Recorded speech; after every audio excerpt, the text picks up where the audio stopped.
Welcome to the Desert Scene with Bonnie G from the Mutual Broadcasting System, where we explore the vibrant world of arts, culture, and entertainment in the desert. Join us as we uncover the hidden gems and shining stars that make this arid landscape burst with creativity. Brought to you by El Portal Mexican Restaurant in Cathedral City, where authentic cuisine meets affordable prices. Diving into the desert oasis of talent and inspiration, here's Bonnie. And welcome to the Desert Scene. So happy to have you here, and very happy to welcome to the show a buddy of mine, very talented lady, Melanie Blue. She's a wonderful actress, and she's also a wonderful improv performer and teaches it. And she's got a big event, two big events coming up: the Pop-Up Players at the Palm Springs Cultural Center, the VIP Lounge, May 22nd and 29th. Hi, Melanie. How are you? Hi, Bonnie. I'm good. So good to hear you. Yeah, you too. So many things I want to ask you, but let's start with, for people that don't know, some people have heard the word improv, which of course is short for improvisation. To explain to people who might not know what that is. Wonderful. Improvisation is making something up on the spot. It's called make-em-ups.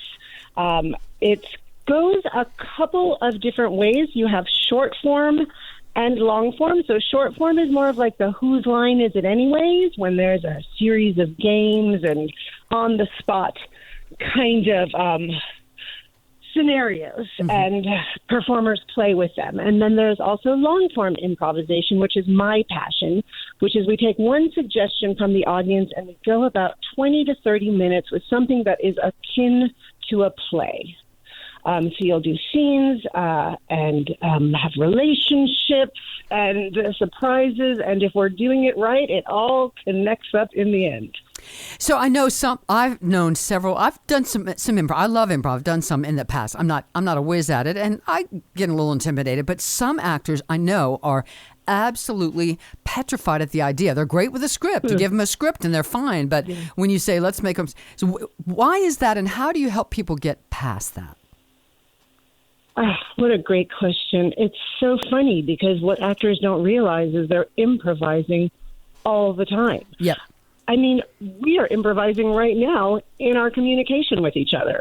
But actors, more so than anyone on stage, if something happens with a prop or the other actor, it's up to them to kind of get through it with integrity to the script, to the playwright, to the other actors, to the character.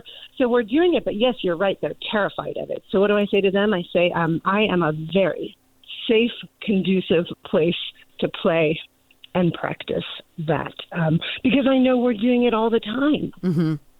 What made you, when you were younger and you were exploring acting and all of that stuff, did you take to improv like right away? Did you say, wow, this is great, when you first found out what it was? So I have two stories.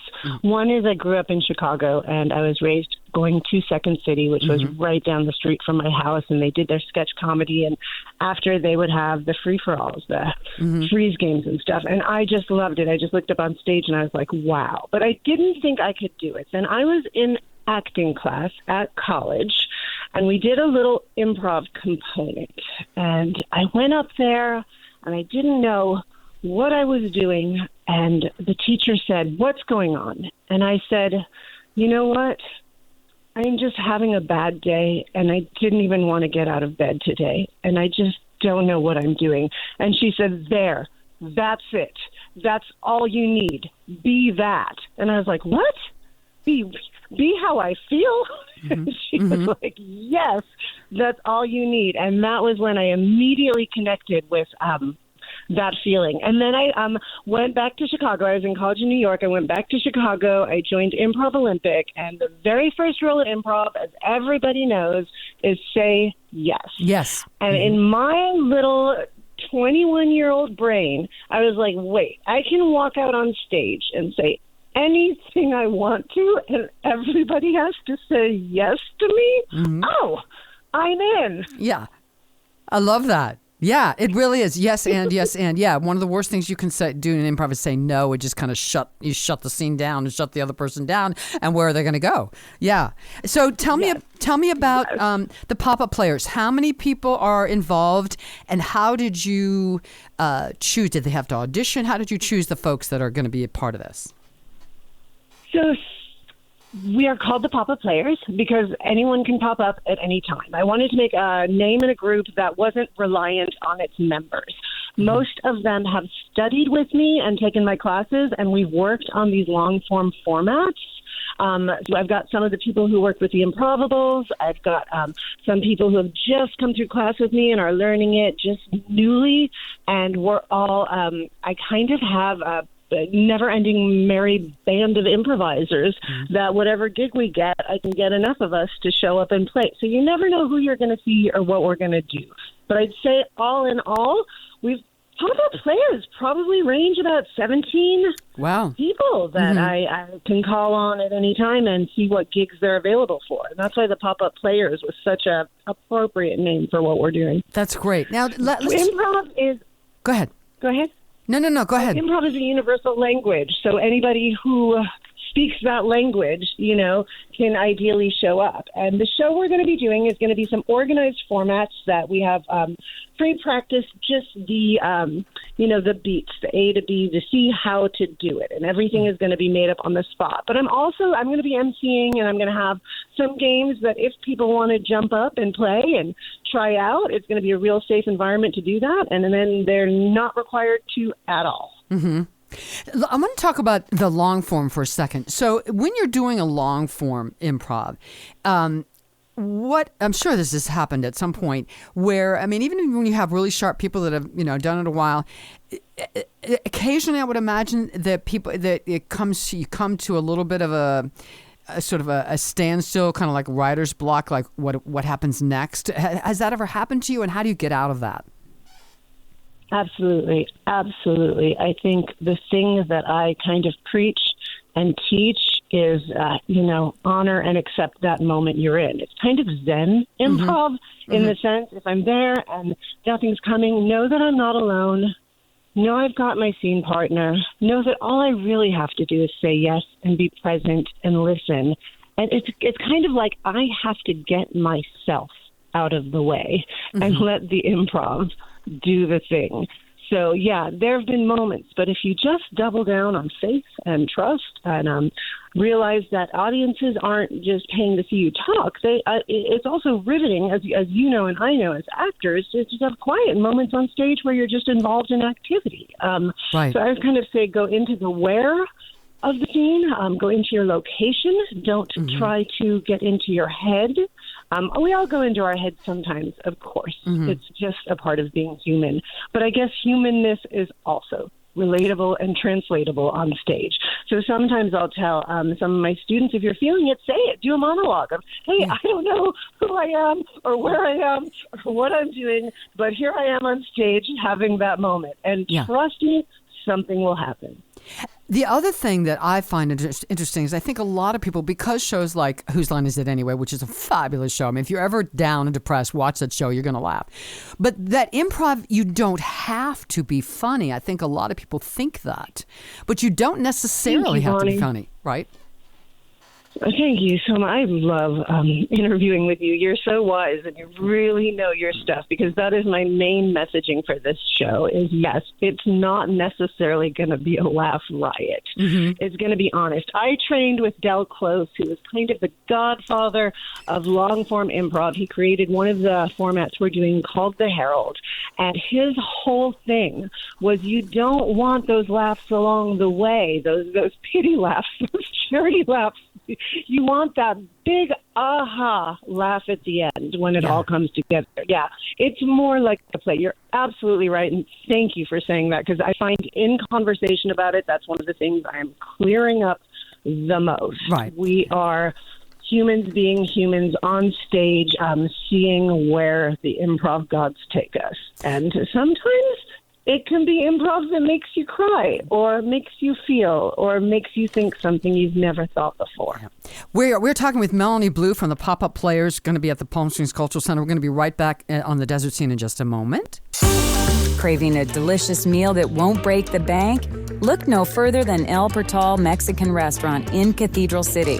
At El Portal, we pride ourselves on offering family-friendly dining with affordable prices on our authentic Mexican cuisine. Owner Victor Lupercio and his dedicated staff make you feel like part of the family.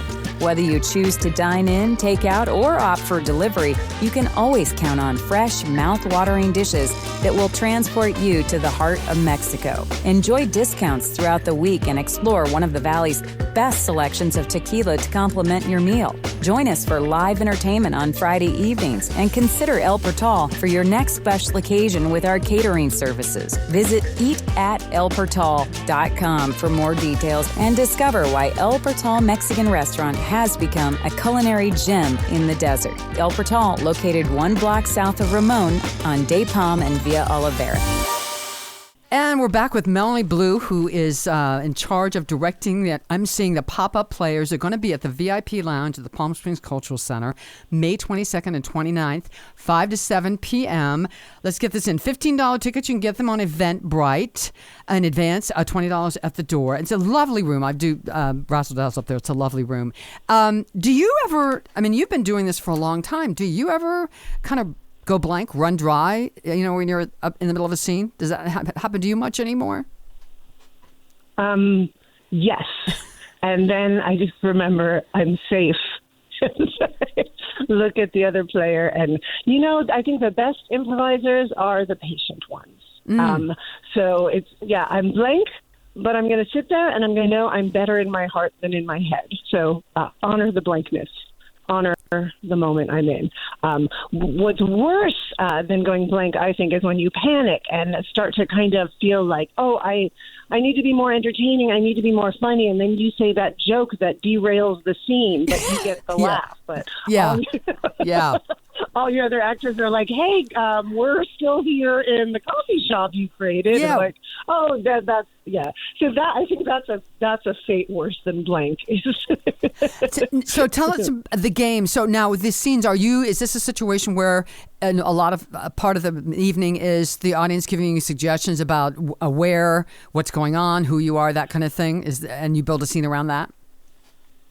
So in the beginning, it's just, and you know what? I'm going to improvise the program as I go. I'm improvising what's going to happen. I'll see who shows up. But I do have a couple of formats that run about 20, 30 minutes that only need a word or a phrase from the audience, and we will take that word and magically grow it into a beautiful one-act play with our own characters and locations. And at the end of the night, I might do some fun games that might have a little more audience participation. So there's going to be both available. So I've talked to some people who are like, I don't want to go because I always get pulled up on stage. No, we're not pulling people on stage. I'm not making you come up and act like a rooster. You're going to sit back. If you've got a word or a phrase that's been in your day, you can shout it out. If you don't, sit down, have a drink, some snacks, relax, enjoy the show. We will take one word, one phrase from the audience and go for a good 20, 30 minutes.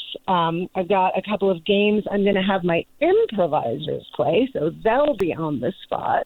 And then I'll have possibly another format with another suggestion and another 20, 30 minutes. I might have some two-prov, some long-form format, and then a couple of games. And I'm just going to kind of learn from the audience what they want. I'm going to improvise with the audience and see what's wanted and needed in our little improv community. I love that. So if you are listening, if you've ever been curious about improv, or if you love improv, or if you've never seen it, you don't even know what it is, I would recommend going to see this. And you can, and again, sit in the back. No one's going to drag you on stage, make you do anything you don't want to do. And improv is really fascinating, and it's really fun to watch. So I'd really encourage folks to come out and see this. And I want to say thank you to Melanie for bringing this to Palm Springs. I think it's great to have some regular improv in the Palm Springs area. And so thank you for bringing it to the Cultural Center. And thank you for being here today on the Desert Scene. We really, really, really appreciate it.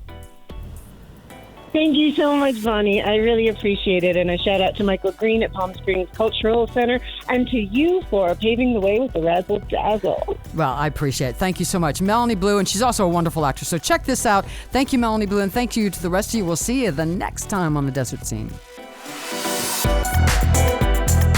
The Desert Scene is a production of the Mutual Broadcasting System and is sponsored by El Portal Mexican Restaurant. Eat at elportal.com.